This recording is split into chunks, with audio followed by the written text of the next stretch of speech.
Om Namo Narayanaya. We shall begin our session with the prayer. Om Shri Gurubhyo Namaha. Harihi Om. Ganana Tva Ganapatigam Havamahe Kavim Kavinamupamashravastamam Jyeshtarajam Brahmanam Brahmanaspata Anashunvannotibhissida Sadanam Mahaganapataye Namaha.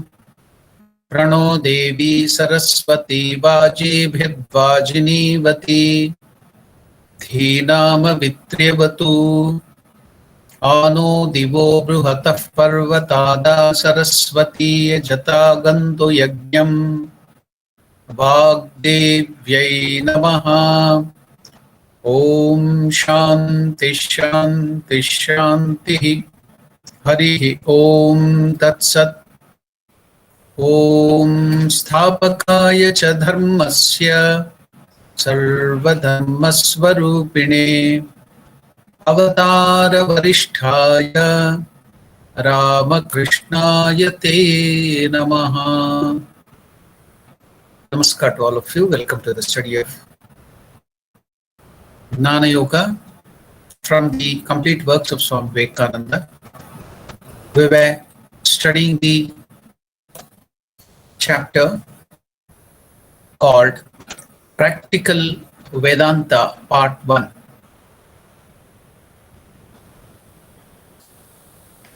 We had already started this chapter.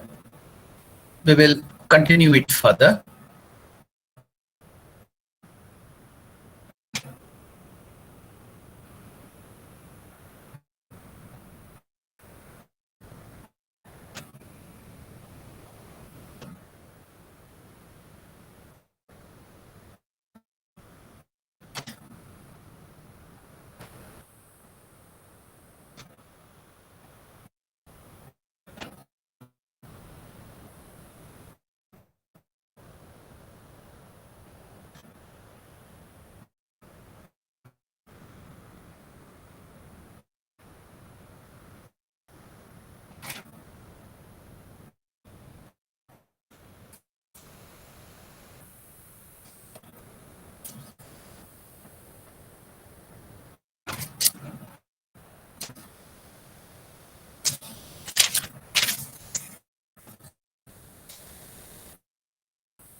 Vedanta teaches everything is already ours. Infinite purity, infinite freedom, infinite love, and infinite power.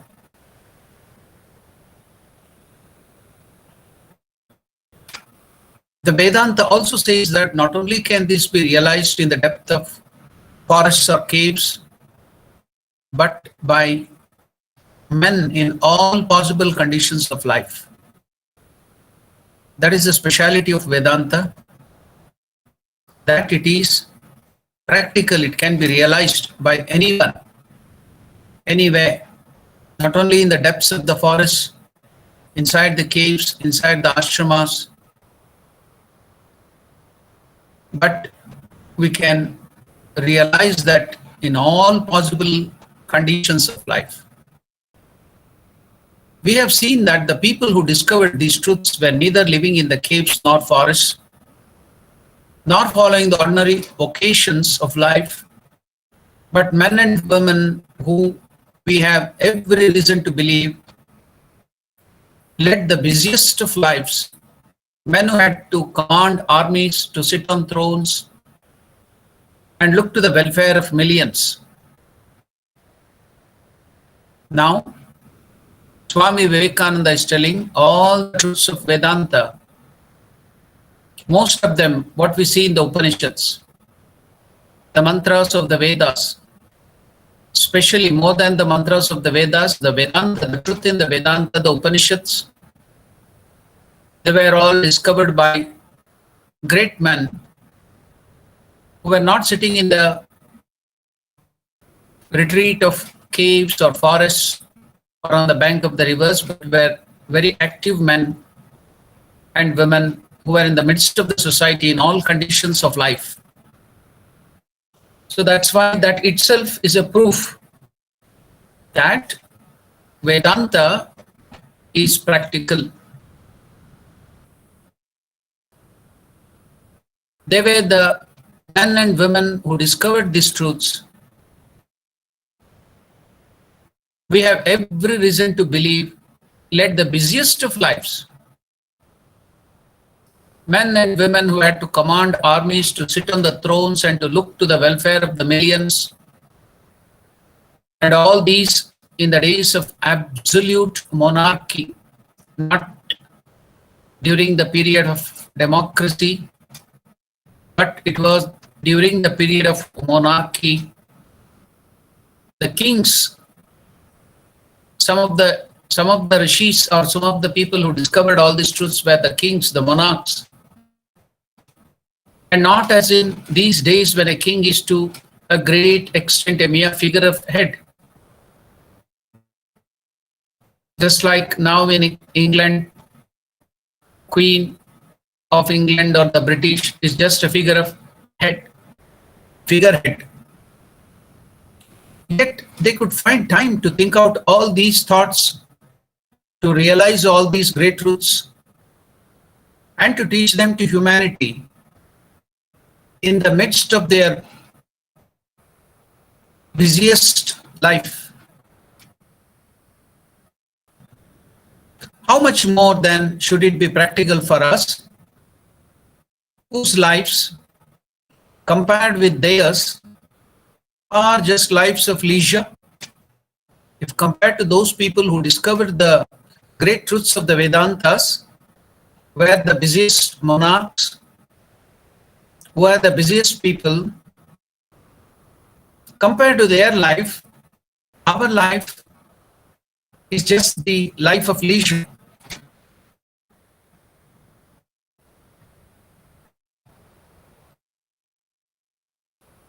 How much more then should it be practical for us, whose lives, compared to their lives, are lives of leisure, that we cannot realize them? If we do not realize them, is a shame. That we cannot realize them with all this leisure, then it is a shame to us, seeing that we are comparatively free all the time, having very little to do. My requirements are as nothing compared with those of an ancient absolute monarch. My wants are as nothing compared with the demands of Arjuna on the battlefield of Kurukshetra, commanding a huge army. And yet he could find time in the midst of the din and turmoil of the battle to talk the highest philosophy, understand Bhagavad Gita as told by Lord Krishna, and carry it out into his life on the battlefield, and succeed and win the battle, making that truth of Bhagavad Gita, the essence of Upanishad, practical, putting that into practice, practicing karma yoga there. If we have so much of, who are having so much of leisure compared to Arjuna, if we don't put it into practice, then Swami Vivekananda calls it is a shame. My wants, all of us, are nothing compared with the demands of Arjuna on the battlefield of Kurukshetra, commanding a huge army. And yet he could find time in the midst of the din and turmoil of the battle to talk the highest philosophy and to carry it into his life also. Surely, all of us, we ought to be able to do so much in this life of ours. Then if we are not putting those thoughts of highest Vedantic truths in our life, it's a shame. Even though we are having comparatively so much of more time, surely we ought to be able to do more, practice that more in our life than Arjuna and other monarchs. In our life of ours, comparatively free, comparatively easy, comparatively comfortable. Most of us here have more time than we think we have.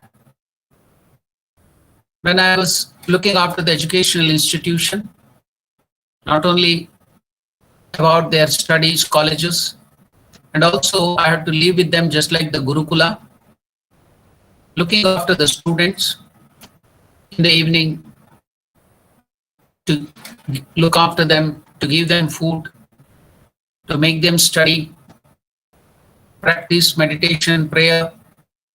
Then we used to conduct examination tests. We used to also see that they have to go to the sleep at 11 o'clock. Then people who wanted to study, students, even after 11 o'clock, facilities has to be made. Then again, we had to wake them up in the morning at 4:30. So when all that things were done, we have seen, we have heard from the students themselves, even recently, one of the students who has become a top-ranking officer in the Navy, is in the naval aviation, is commanding fleet of the reconnaissance airplanes of the, is the pilot and commander of the airplane where they will go to do the recce, the reconnaissance, and many other jobs. So he recently, while speaking, he was telling Swamiji, the time, the 1 or 2 hour time after the prayer, evening prayer and meditation, which he used to give us, we used to, within that 1 hour or 2 hour, read so much. We could grasp so much.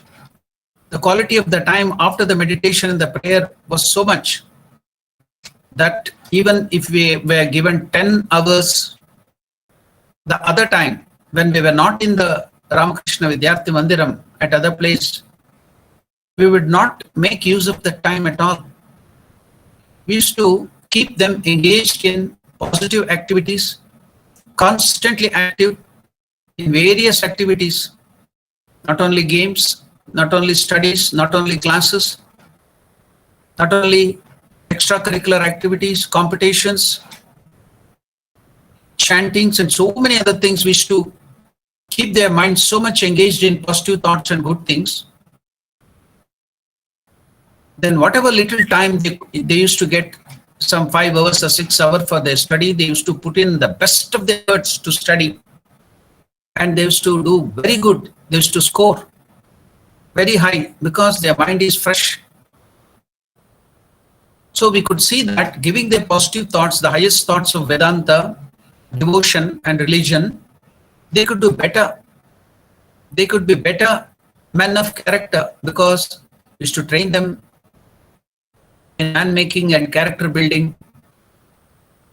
So with the thoughts of the positive thoughts of the Vedanta, our scriptures, our Hinduism, so that they would become very best children in their respective jobs, whatever they might be.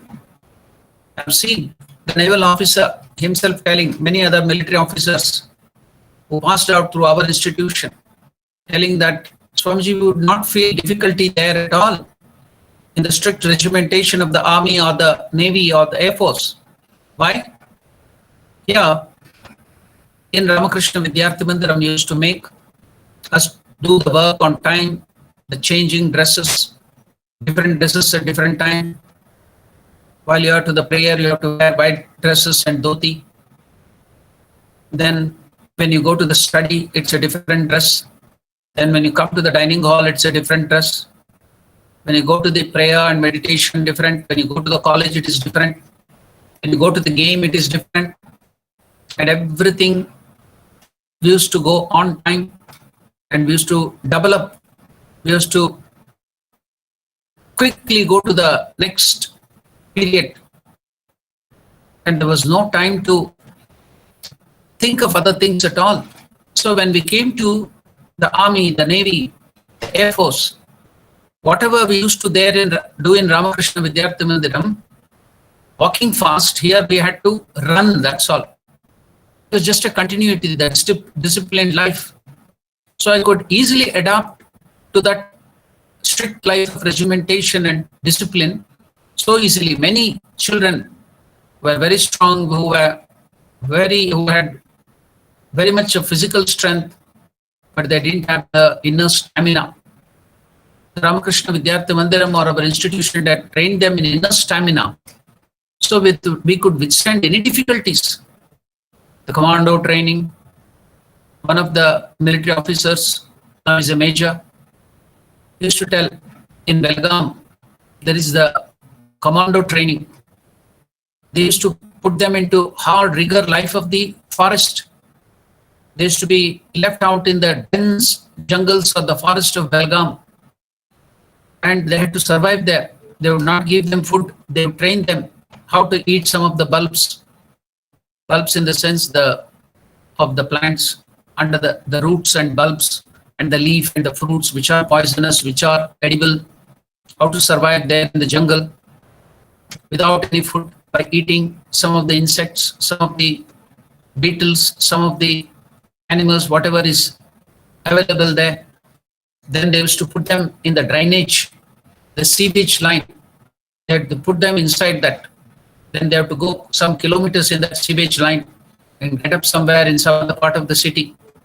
So they had to undergo so much of hardship, but they would not feel difficulty, and they would go take the challenge. Why? We had trained them for the hardship. So character building was done. So the thoughts of the Vedanta, the religion, had made them so strong, in the inner strength was built up that they could face any vicissitudes. So that's why, as Vivekananda is telling here, the thoughts of Vedanta, the thoughts of religion will make you more stronger than the other people who are not with that, who do not have that thought. The Gurukula, the system we had taught them, made them to be strong.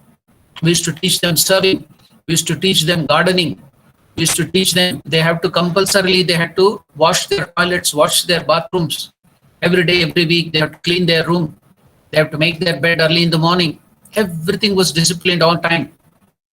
So wherever they went, to whichever country, any foreign country, they used to cook themselves. There was no need of washing the toilets or washing the vessels, calling some workers. They had to spend so much of money. No, they could save their money. They could do every work. And we used to train them in how to conduct any functions, special programs, how to do the comparing, how to be the master of the program, master of the ceremony. So they used to do it themselves wherever they went. And the other students were surprised. How do you know all these things? How can you manage all these things? So they used to come and tell us, Swamiji, that was the training given in the Gurukula or the institution. It was the thoughts of the Vedanta, it was the thought of the religion, which made them so daring and strong, and they could survive for a long, because that stamina, inner stamina was built. So the thoughts of Vedanta, the thoughts of religions are immensely practical. We have seen it, not only during the time of Arjuna, not only during the time of the Vedic Ruchis, but now even recently, all the time we are putting that into practice and we are teaching them and see how successfully they come out in every field of life. Thoughts given to them through the Vedanta, the highest thoughts given by Swami Vivekananda, Bhagavad Gita, Lord Krishna, the Upanishad, the Vedic mantras we used to teach them from all different castes, whether it was a Brahmana, whether it was from any other caste, we used to teach them in Vedic mantras. And even now they remember the Ganesha Sukta, the Narayana Sukta, had to chant before every class, the Shanti mantras. So the Vedanta was taught to them, Bhagavad Gita, while they were serving them food, no talking, no going here and there, sit down and chant the Bhagavad Gita. So every day during the food time, so that 10-15 minutes while the food is being served, no chit-chatting, no rumor mongering. You have to sit and chant Bhagavad Gita by the time they are serving. So every day chanting that 2 or 3 times. By the 1 or 2 or 3 years, they will have mastered Bhagavad Gita. They knew it. To some children knew it by heart. They had memorized it. So the thoughts of Bhagavad Gita, Vedanta, all those things have made them strong, made them sustainable, made them self-sufficient, self-reliant. So is it not practical? It's immensely practical. Compared to the other children, they're doing wonderfully well. Most of them, 99.9%, failures and drawbacks are very rare. Even if they would go, if they become wayward, go out of the life, they had all the chances to come back to normalcy. I have seen many students falling into the diseases like schizophrenia and many other mental disorders in the midst of their careers. Then we used to guide them to come back again. They would come back to normalcy and they would become more stronger. And doctors even after that. How Vedantic ideas could make them strong, that which we had given subconsciously to them. So even now, to this day, these thoughts of Vedanta, the thoughts of Bhagavad Gita, have made them most practical people. It can be applied in all fields of life. So Swami Vivekananda is telling, if Arjuna could put it into practice on the battlefield, if the king, the monarchs, the absolute monarchs of those period, 10,000, 20,000, 30,000 years back, they could put it into practice while ruling the kingdom in the midst of their busy schedule. It's so easy for all of you and all of us with so much of leisure. And if you don't put that wonderful truths, being born in India or knowing and studying all these things, if you don't put it into practice, then it's a shame, called Swami Vivekananda. Most of us here have more time than we think we have, if we really want to use it for good. So we cannot complain that we don't have time.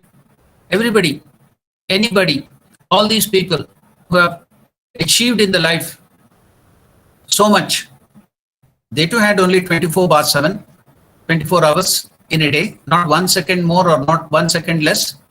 How could they make it? And why can't we make it? Because we are not utilizing our time properly. God has given the same amount of brain, strength, physical strength and everything, the time, everything to us. But if we don't put it into practice, who is to be blamed? We have to take up the responsibility. We cannot blame anybody.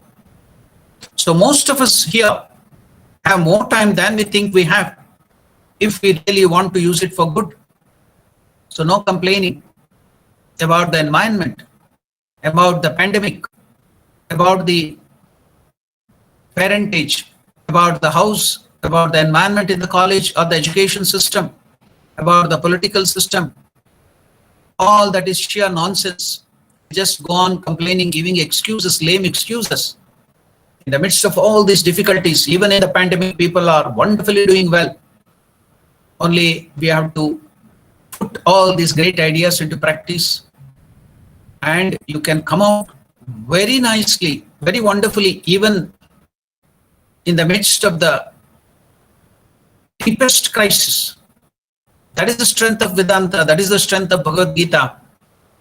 And we are so lucky that we have got this, we are born in such a culture, we are coming to contact with such great institution where we could get all these ideas. Then after getting all these things, and if we don't put it into practice, who is to be blamed?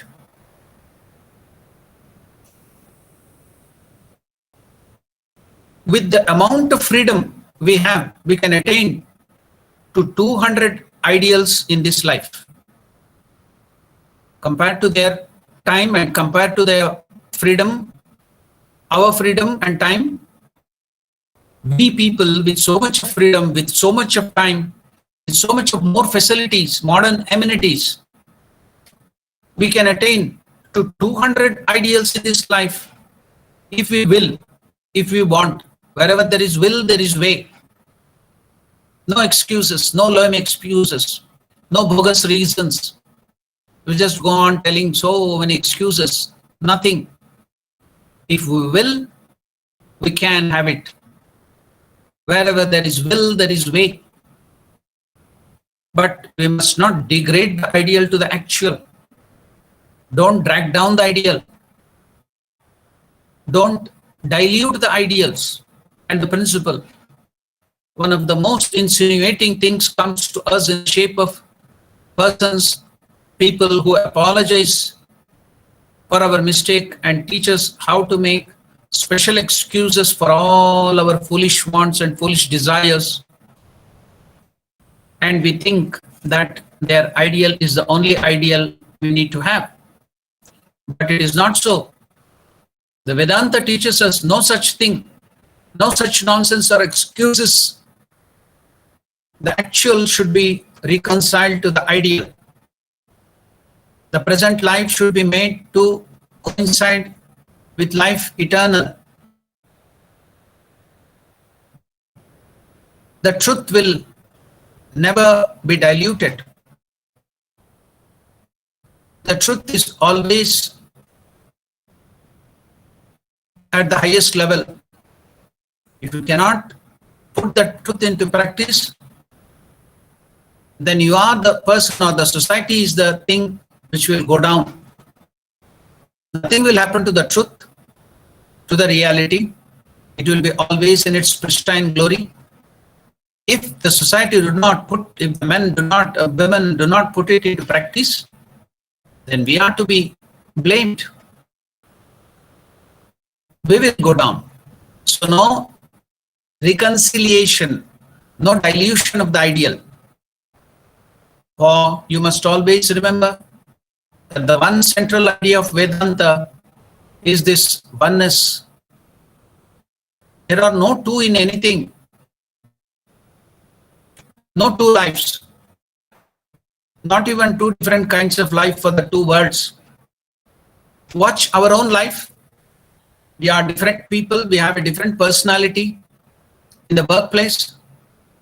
We are different personalities in our home or with our family. We are different personality. We show a different face to our relatives, kith and kin. We show a different face and personality to the neighbors and the other people, to the society. When you come on the stage, you show a different face. So many masks we are wearing.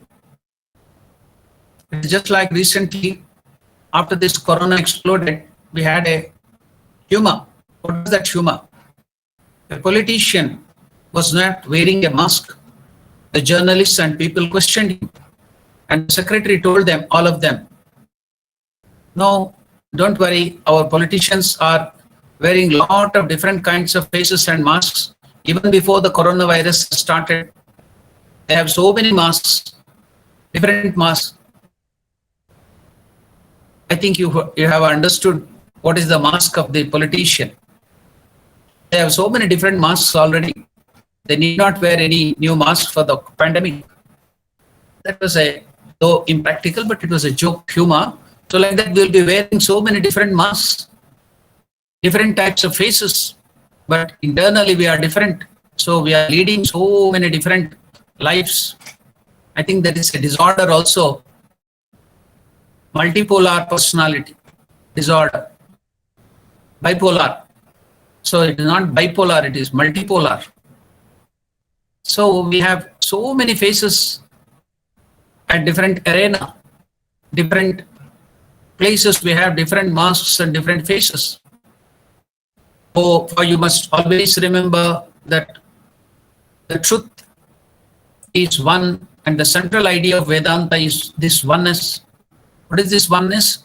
To make your speech, to make your thought, to make your deed all one. That means the highest Vedantic truth has to be brought into practice in your thought, at the thought level, at the level of the speech, at the level of the action. In every action, every moment, every second of your life, that has to be realized. So that is oneness. Will be one at all levels. There are no two in anything, no two lives, or even two different kinds of life for two words. When you go to the temple, you are a different person, so docile, so humble, so much of devotion, trying to be truthful, trying to be so many different person in the temple, in the shrine. But once you come out to the business, you will have the cutthroat competition, deceiving others, doing so many nonsenses. So we think that is cleverness, that is our intelligence. Not at all. No two lives. There are no two in anything, no two lives, not even two different kinds of life for two words. You will find the Vedas speaking of heavens and things like that at first beginning. For whom? For the weak-minded people.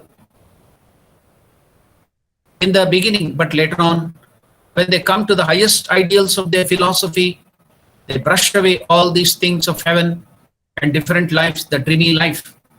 No dreams, no daydreaming.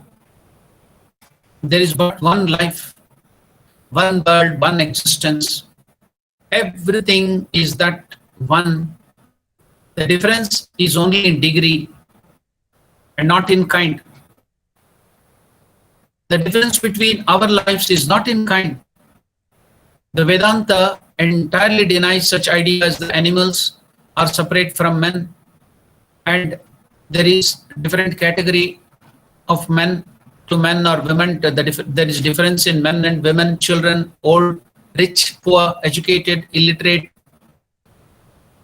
So Vedanta denies such idea as the difference in the animals are separate from men and women, and that they were made and created by God to be used for our food.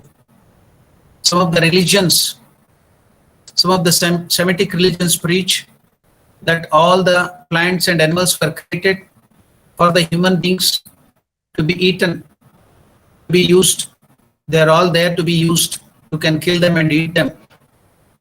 Some people, some religion are preaching that they were all these animals like goat and cow and camel and other things are created by God to be used for our food.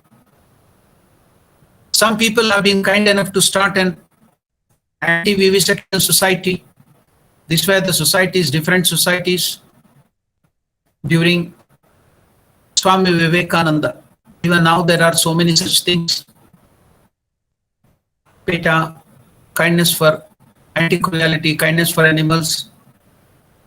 And there are so many different societies, utilitarian society. So during Swami Vivekananda, there was this society. What is that? Some people have been kind enough to start an anti-vivisection society. Nowadays, this vegan vegetarian has caught the eye of many people. Many people are becoming, if you go in the aeroplane or in some international fora, they will be asking you, do you want vegan vegetarian or Jain vegetarian food? Like that, there are so many varieties of vegetarian food, non-vegetarian food. So even the present day, we have all these things. Even during Swami Vivekananda, there were such societies, only the name differed. Everything is the same. Old wine in the new bottle.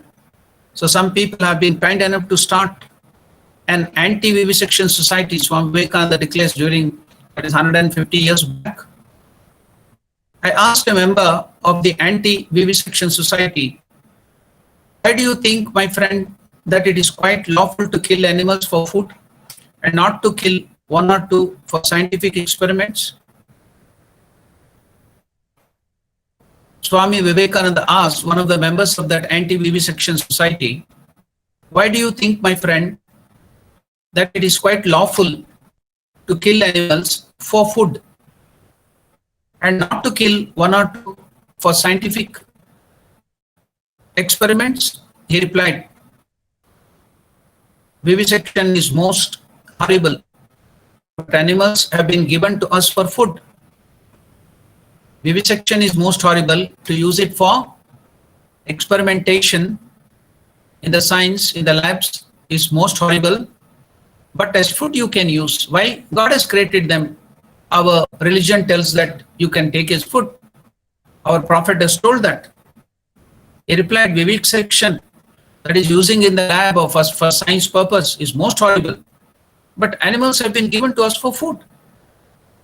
So oneness includes all animals. Why do you do that separation?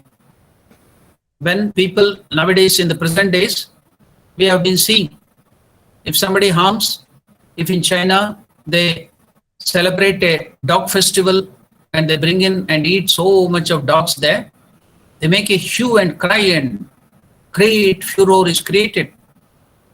Oh, you have harmed the animals. But if anybody is trying to save the cows here in India, they will be termed as communal. So different yardstick for different animals. Even among the animals, if dogs and cats are harmed, they will be ready to fight animal rights. But if the cows and other animals are bought in, then they will tell, oh, it is communal, they can be eaten. So oneness in animals includes all animals too. If man's life is immortal, so also of the animals. The difference is only in degrees and not in kind. The amoeba, the lowest protozoans, the bacteria, the virus, and I are the same. The difference is only in degree. And from the standpoint of the highest life, all these differences vanish. A man may see a great deal of difference between grass and a little tree. But if you mount very high, the grass and the biggest tree will appear much the same. So, from the standpoint of the highest ideal, the lowest animal and the highest man are the same. If you believe there is a God, the animals and the highest creature must be the same. A God who is partial to his children, called men, and if he is telling that you can eat all the other animals, you are a special creature called men. And if God is cruel to his children called brute beasts, he is worse than a demon. If there is a God who will tell that, oh, you can eat all those animals, you are special animals, I've created you specially so you can eat all those animals, you can kill all those animals, or you can kill some of the people who do not believe in God, one God, or destroy them or convert them. And such a God who commands such thing is even worse than a demon. A God who is partial to his children called men and women, that is human beings, and cruel to his children called animals or brutes, beasts, is worse than a demon. So Swami Vivekananda is telling, I would rather die 100 times than worship such a God who is partial. My whole life would be a fight with such a God, tells Swami Vivekananda. But there is no difference, and those who say are irresponsible, heartless people who do not know. Here is a case of the word practical used in a wrong sense. I myself may not be very strict vegetarian, Swami Vivekananda was a Kshatriya by birth. By birth, he was from the warrior Kshatriya. So he could eat meat. In the Purvashrama, he had that. So he's telling, I myself may not be a very strict vegetarian, but I understand the ideal. Yes, if I'm taking meat or non-vegetarian, then I should not mince it with words, telling that to giving some lame excuses. I'm wrong. If I'm doing that, I'm wrong. Definitely, I will tell, I'll accept it. I don't bring down the ideal, make compromises. Yes, it is my mistake. So Vivekananda is telling, I myself may not be a very strict vegetarian, but I understand the ideal. I should not bring down, lower the ideal. Simply because I want to eat meat, I should not bring down the ideal. When I eat meat, I know it is wrong. Even if I'm bound to eat it under certain circumstances, I know it is cruel. I must not drag my ideal down to the actual and apologize for my weak conduct in this way. The ideal is not to eat flesh, not to injure any being, for all animals are my brothers. If you can think of them as your brothers, you have made a little headway towards the brotherhood of all the souls, not to speak of the brotherhood of man. That is child's play. You generally find that this is not very acceptable to many people because it teaches them to give up the actual and go higher up to the ideal. But if you bring out a theory which is reconciled with their present conduct, and they can commit some sins, they can steal things, and if the religion permits for all those things, reconcile, then that is not a religion at all. You generally find that this is not very acceptable to many people because this religion, the higher religion, teaches them to give up the actual and to go higher up to the ideal. But on the contrary, if you bring down that ideal and reconcile with all this killing of people, killing of animals, deceiving other people, those people who do not belonging to a religion as to be killed, are taught a lesson or to be taxed. So then you are bringing down the higher ideal. Instead of you climbing up to the ideal, you are reconciling, bringing down the ideal to your level. But if you bring out a theory which is reconciled with their present conduct, they regard it as entirely practical. They think that is practical. No, not at all. There is this strongly conservative tendency in human nature. We do not like to move one step forward. So we don't want to move one step forward, and we call ourselves with a great name called we are conservatives. I think of mankind just as I read a person who become frozen in snow. If you go to the Himalayas, I myself have been to Himalayas. When you go to the heights there, you'll see that the level of oxygen is very less. So that's why the mountain climbers carry oxygen. So if you go without oxygen, because of the less density of oxygen at that heights, you'll feel dizzy. And as you go to the snows, and if you are covered with snows also, you will have the same sensation.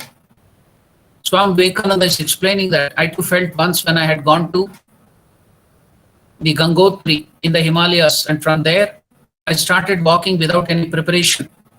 All the mountain climbers who were going there, they had special shoes, special sharp things to hold on to the ice, and they had goggles, special goggle which can filter the ultraviolet rays, and they had special equipments. We went there just without anything. I had just a pump shoe and one stick, no goggles, nothing.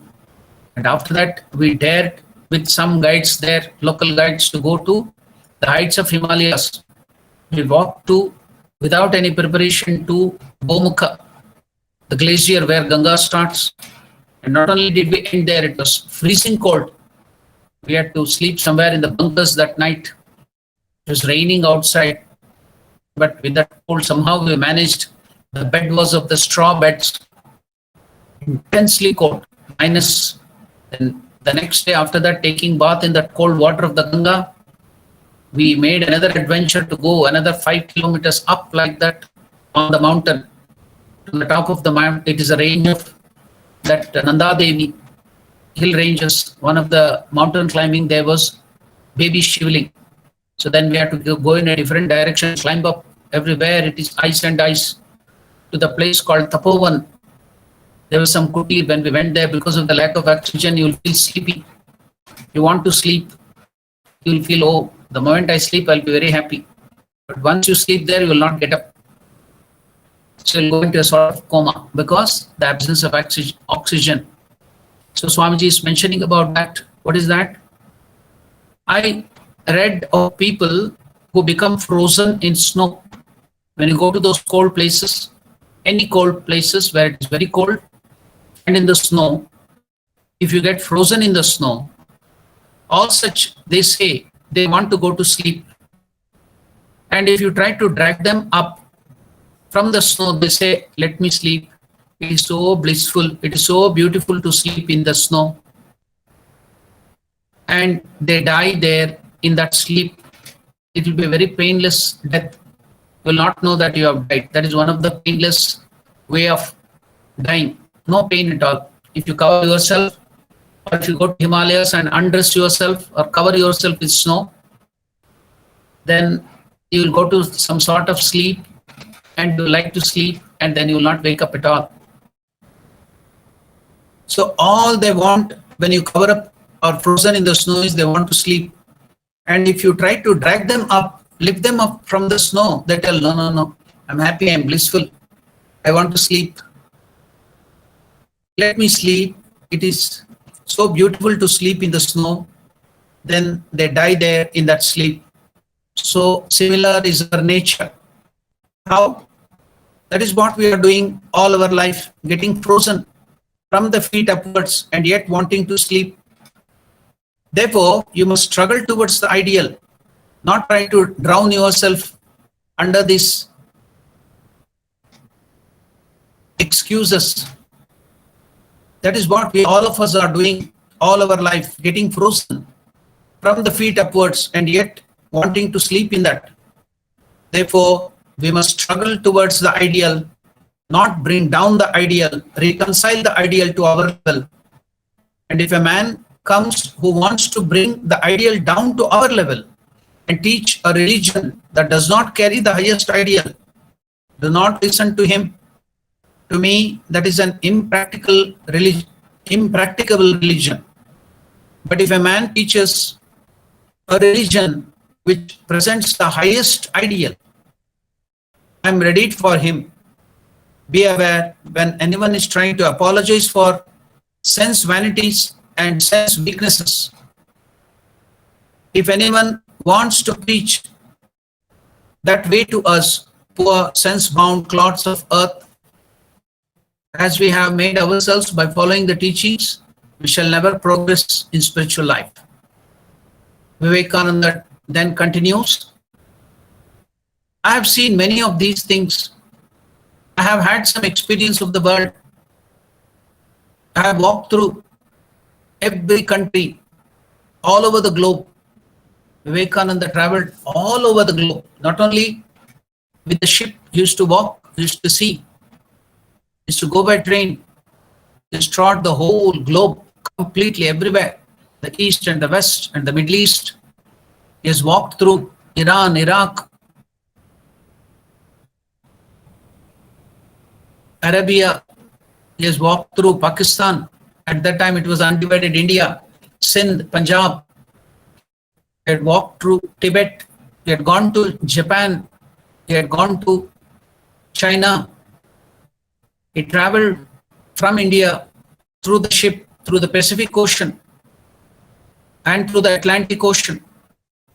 So Swami Vivekananda is telling, I have seen many of these things. I have had many experiences of the world. I have traveled through the whole world, not only my country. In India, he has walked every inch of the land. And my country, not only the world, I have traveled through my country. My country is the land where religious sects grow like mushrooms. Every new sect arises in my land called India. But one thing I have marked, that it is only those that never want to reconcile. So many new sects, so many new religions, so many new paths. They grow in my country called India like mushrooms everywhere. But every year such sects arise, I have seen, tells Swami Vivekananda. But one thing I have noticed, one thing I have marked, that it is only those paths or religion or the sects that never want to reconcile the man of flesh with the man of truth that makes progress. Wherever there is this false idea of reconciling fleshly vanities with the highest ideals of dragging down God to the level of man, we have to raise to the level of God. If you drag down God to your level, your flesh level, if you want to enjoy the sense enjoyments and bring down those just to enjoy the higher truths to your level, dilute it, dilute the truth, then we don't make any spiritual progress at all. Wherever there is this false idea of reconciling fleshly vanities with the highest ideal of dragging down God to the level of man, what happens? There will be stagnation, or there comes decay. Such society will decay, such people will decay. Man should not be degraded to worldly slavery, but should be raised up to God. We have to raise up ourselves to the level of God, not bring down God to our level.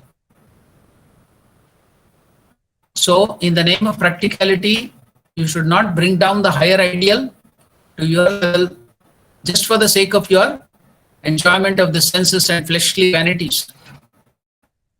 At the same time, Swami Vivekananda is telling, there is another side to this question. But what is that another side? We must look down. We must not look down with contempt on others. Suppose there are people who are weak, they cannot raise themselves up to the level of, to our level, then you should never look down upon them. You have to go down to their level, help them to rise up to the higher levels. So that is what Lord Krishna is told in Bhagavad Gita. Na buddhi vedam janayet agnanam karma sanginam. So never criticize, never tell people who are weak, who cannot rise up to higher ideals, they are happy. Then go down to their level. Lovingly help them with great care to gradually come up to the higher level. Do not criticize them. Simply because you have risen up to the higher level, don't look down those people who are of the weak mind with contempt. You must not look down with contempt on others. All of us are going towards the same goal. We are in that one ship, and you may be sitting in the front row in the ship. They may be sitting in the back row in the ship, that's all. But when the destination arrives, they may get down, they may overtake you anytime. So don't be proud. Don't look down upon them and contempt. Anytime they can steal, overtake you. So do not look down upon people. If you can, help them. Do not criticize them. All of us are going towards the same goal. When one of our devotee asked Revered Bhuteshanandaji Maharaj, who is great? Are the monks and brahmacharis great, or the householders? How are to be? We look after the householders. Should we look down upon them? The only answer given by Revered Bhuteshanandaji Maharaj, the then president of Ramakrishna Sangha, was, we are all co-travelers. What a wonderful way to put it. He told, we are all co-travelers. Where is the question of looking down upon anybody? You might have gone up, you might have become a saint. So what? They can also come to that level anytime. Don't be proud. Yes, you should have self-confidence, but don't be proud of it. All of us are going towards the same goal. The difference between weakness and strength is only of degrees. The difference between virtue and vice, the sinner and the saint, is only of degree. The difference between heaven and hell is only of degree. The difference between life and death is only of degree. All difference in this world are of degree and not of kind, because oneness, in essence, you are that God alone. Everybody, everywhere is God and God alone. All the differences in this world are of degree, not of kind, because oneness is the secret of everything. All is one, which manifests itself either as thought or life or soul. It is the same God, it is the same consciousness, it is that one being which is manifesting itself either as thought. The same energy is manifesting at a different frequency as thought, at a different frequency as life, at different frequency as soul or body. And so the difference is only in degree, not in kind. As such, we have no right to look down with contempt upon those who are not developed exactly in the same degree as we are. Don't be judgmental. Never judge anybody, because in essence we are the same. So do not criticize others. Don't look down upon others. As such, we have no right to look down upon with contempt upon those who are not developed exactly in the same degree as we are. So Swami Vivekananda warns us, condemn none, do not condemn anybody. No condemning. If you can, stretch out a helping hand. No criticism, no condemning, no looking down upon anybody. Only if you can stretch out a helping hand, do so. If you cannot, fold your hands, bless your brothers, and let them go their own way and you go your own way. Dragging down and condemning is not the way to work. Never criticize your country, your countrymen, because they are degraded. If you can, help them, or else keep quiet. Dragging down and condemning is not the way to work. Never is work accomplished in that way. We spend our energies in condemning others. Criticism and condemnation is a vain way of spending our energy. For in the long run, we come to learn that all are seeing the same thing, are more or less approaching the same ideal, and that most of our differences are merely differences of expression.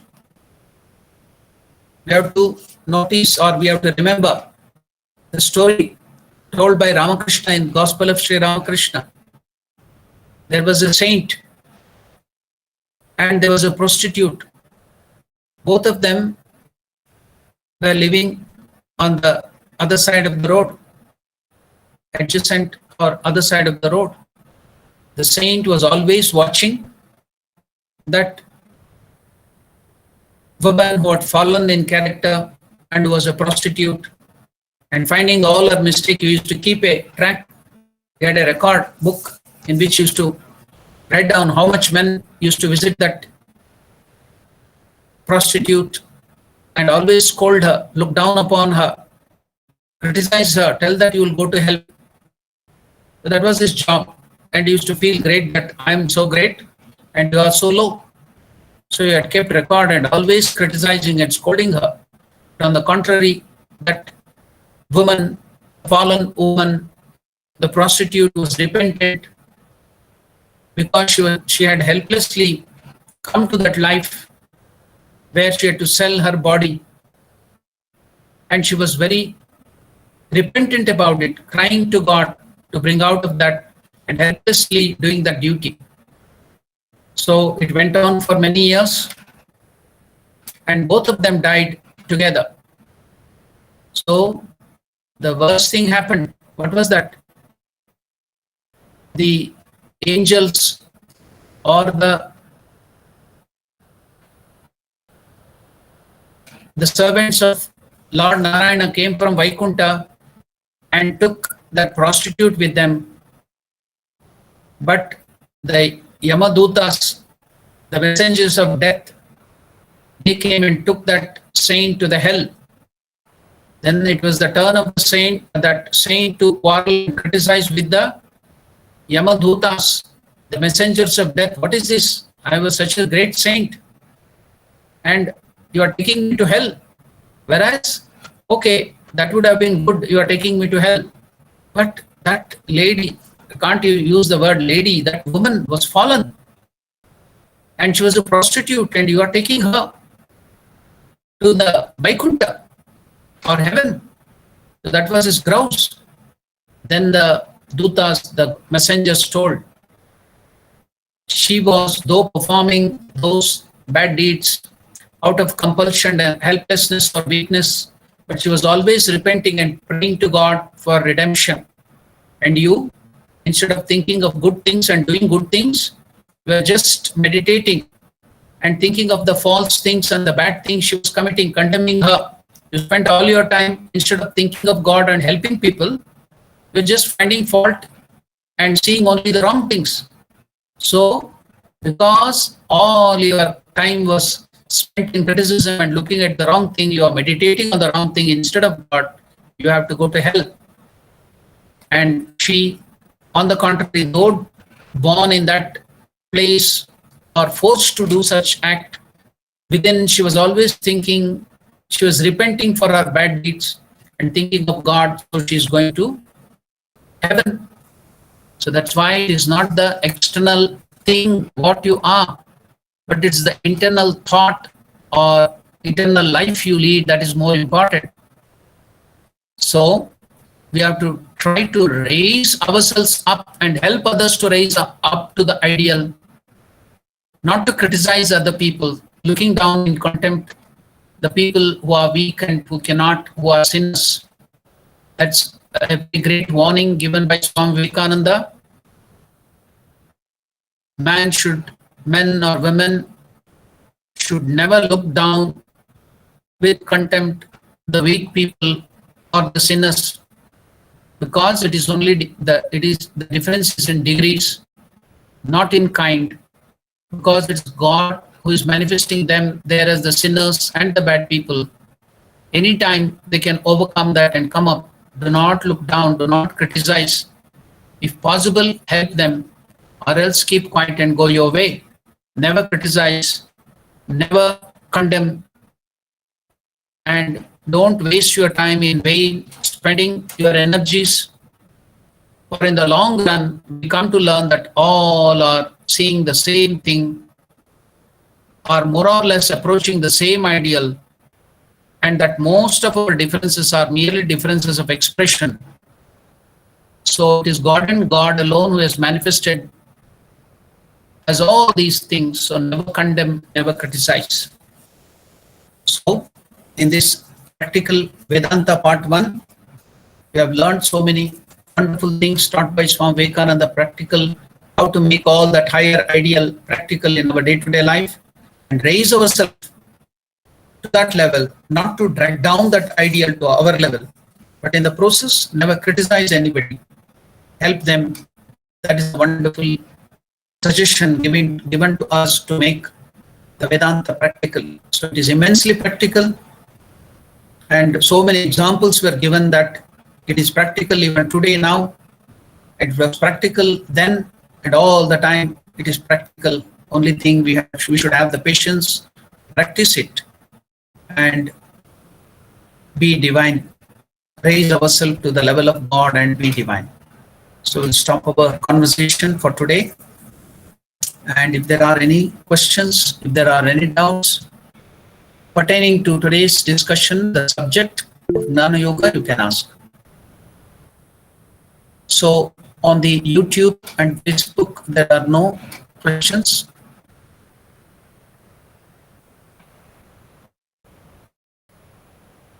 What about the Google Live?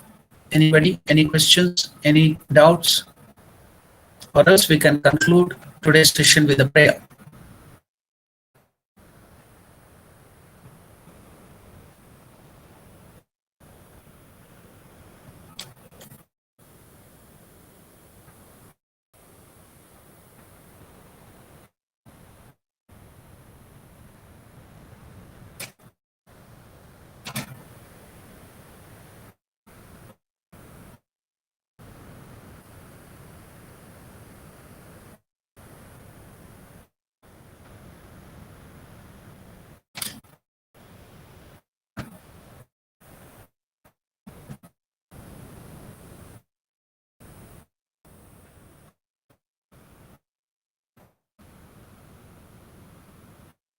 Okay, we can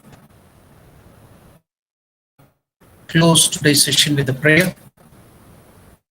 Om Purnamadah Purnamidam Purnat Purnamudachyate Purnasya Purnamadaya Purnamevavashishyate.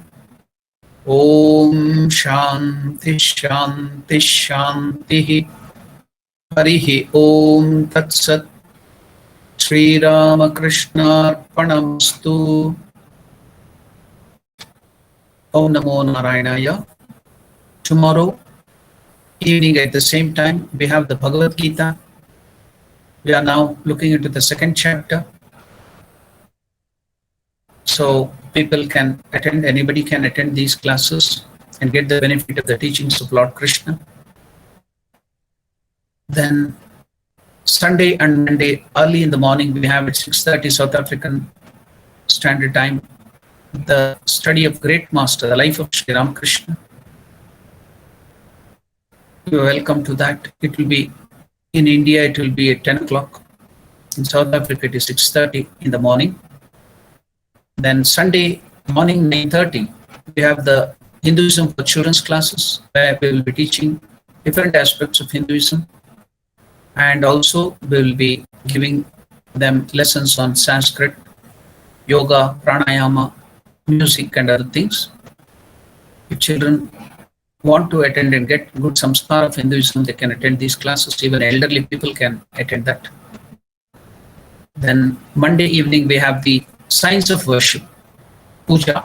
What are the mantra, what are the rituals, how to do puja, and also know the significance. So we are now in the process of showing the actual puja with all the articles. That is, demonstration is also done now. People can learn puja. Then Tuesday, we have the Vivekananda, the Festival of Discrimination, written by Shankaracharya. Wednesday, we have the Bhagavad Gita Karma Yoga in the evening, 6 to 7 o'clock. South African time, it will be 9 o'clock, 9:30 in Indian Standard Time. Then Thursday, Friday, again, we'll be meeting to have the Great Master early in the morning. And in the evening, Thursday, it is 3:30 to 4:30, we have the Vedanta class. Like today, different chapter from the complete works. And Friday, again, we'll meet at the same time to study this Jnana Yoga from 6 to 7. Another chapter, that is practical Vedanta. So all are welcome to all these discussions. Thank you. Namaste. Om Namo Narayana.